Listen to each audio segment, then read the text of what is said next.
Bonjour à tous. Alors, suite à la réponse que je viens de donner à Simon, comme je viens de faire, hein, je dis en fin de vidéo que j'allais un peu spécifier le pourquoi c'était important de travailler sur soi, sur certaines compréhensions, que ce soit tantôt au niveau relationnel que matériel, c'est-à-dire quels sont, on va dire, ce qui pourrait bloquer les manières d'être, les manières de faire, l'abondance. Et que c'est pas simplement des mots j'attire qui sont importants. J'ai fait un condensé, j'ai essayé de simplifier les mots pour que ce soit accessible à tous, sachant qu'on parle aussi des fois en des termes avec de célèbres grands penseurs comme Jung, etc., etc.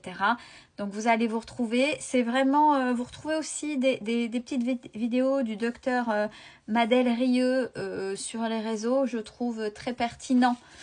Donc on y va. Alors, j'ai essayé de mettre d'un côté être dans l'accueil et dans l'abondance et de vous expliquer aussi les blocages par les épreuves et l'abondance négative. Quand on dit j'attire l'abondance, mais vous allez voir que si vous vibrez mal, oui, vous allez attirer l'abondance, comme j'ai déjà dit, mais négative, donc les épreuves. Alors, une des choses, qui est très importante, et c'est vrai, et c'est pour ça qu'il faut travailler sur soi par rapport à l'effet miroir. Vous voyez la jalousie, quand on parle de jalousie, que ce soit vous qu'on vous jalouse ou que vous jalousez, avoir envie mais dans le sens mauvais, parce qu'on peut envier une personne, mais c'est-à-dire que cette personne devient une inspiration. Ça c'est bien, c'est vibratoirement parlant. Ça sert à rien de critiquer les gens qui sont heureux et riches. Ça, ce sont les haters. Ça, on en a. Pourquoi ? Parce que tout ce qui est critiqué est repoussé. Si vous critiquez la richesse de quelqu'un, et vous allez trouver moult excuses, c'est pas... Si vous critiquez le bonheur de quelqu'un, ben, le message que vous allez donner à l'univers, c'est je n'aime pas, je ne veux pas de cette richesse financière, je ne veux pas de ce bonheur. Donc, vibratoirement parlant, et par rapport à la loi de l'attraction, vous allez repousser ce que vous avez critiqué. Je critique cette personne-là parce qu'elle est riche, parce que blablabla, sa réussite. Oh, lui, son bonheur, machin. Bah oui, vous critiquez parce que vous n'êtes pas heureux. Vous critiquez parce que vous n'êtes pas riche. Donc, le message que vous donnez à l'univers, c'est que vous repoussez. Plutôt que de dire, ah ouais, cette personne-là, elle est riche. Ouais, c'est super. Félicitez-la. Ça va vous mettre dans un autre état d'esprit. Et cette personne est très inspirante, que ce soit richesse matérielle ou bonheur. Ah, cette personne est heureuse, c'est vrai que c'est plutôt pas mal. Vous voyez, vous changez votre état d'esprit et ça va vous mettre dans une autre vibration. Parce que si vous critiquez, vous allez vraiment représenter. Vous allez faire l'inverse de ce que vous demandez. Vous allez faire la loi de l'attraction à l'envers. Pourquoi ? Parce que vous avez des croyances limitantes, d'où le travail sur soi. Si vous avez une mauvaise vue des personnes riches, avec toutes les croyances, oui, si cette personne est riche, c'est parce que c'est un escroc. Cette personne riche, c'est parce que... pas forcément, hein, mais voilà, c'est de la conciergerie mal placée, etc. L'univers, bon, de toute façon, je demande la richesse, mais comme je critique, je suis acariâtre à ça, à cette image-là. Donc, je ne veux pas de richesse. Vous voyez, dans le terme de, vous allez obtenir l'inverse de ce que vous voulez attirer. Et l'attraction que vous allez avoir, c'est, je ne veux pas être riche, donc je reste riche. Je ne veux pas ce bonheur-là, pourquoi ? Vous voyez ? Plutôt que d'être inspirant. Donc ça, c'est une chose. Deuxième chose, c'est accepter la responsabilité, je trouve qu'elle est très importante, de ce que l'on a attiré pour pouvoir changer. C'est-à-dire ne pas trouver des excuses. C'est-à-dire, je me justifie, je me mets pas à l'action. Oui, par exemple, ce mois-ci, je voulais mettre de l'argent de côté. On revoit sur le côté, je voulais mettre de l'argent de côté, mais ceci, cela, cela. Non, même si c'est 1 euro. 1 euro mis de côté. On touche pas. Dans ces possibilités de... Ou alors, ouais, non, ce mois-ci, non, ce sera le mois prochain. Je vais aller à la salle. On se trouve des excuses. Donc là, vous mettez des blocages à votre abondance positive. Vous trouvez... ou alors... ouais,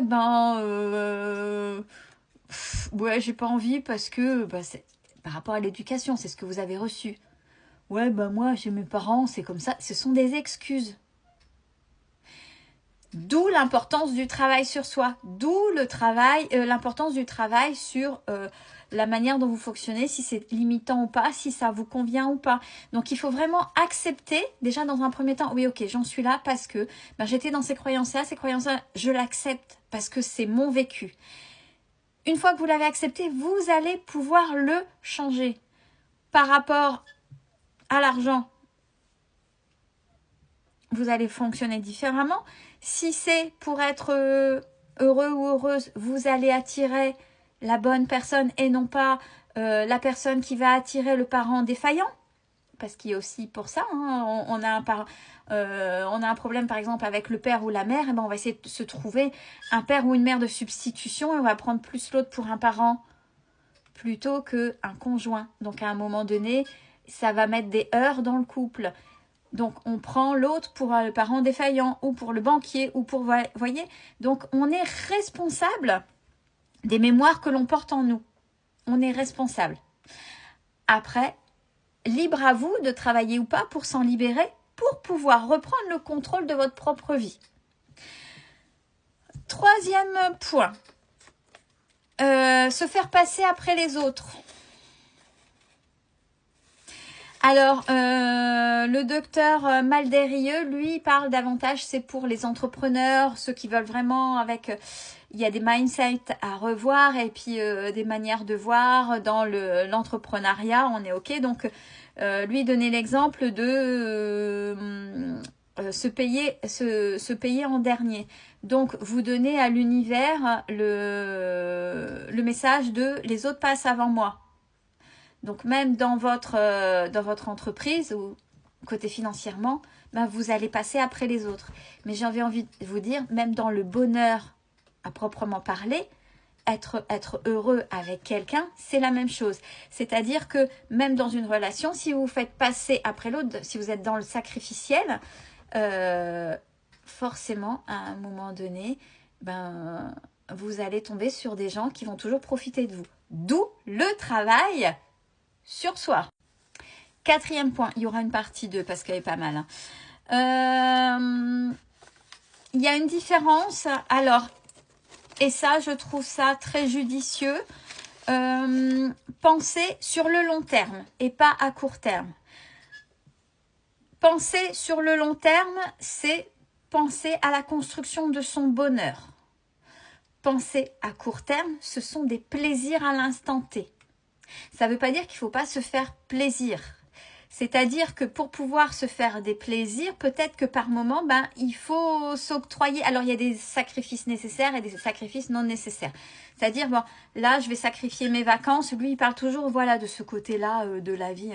Se sacrifier ses vacances, etc. pour pouvoir mettre un coup de collier dans le travail, pour pouvoir...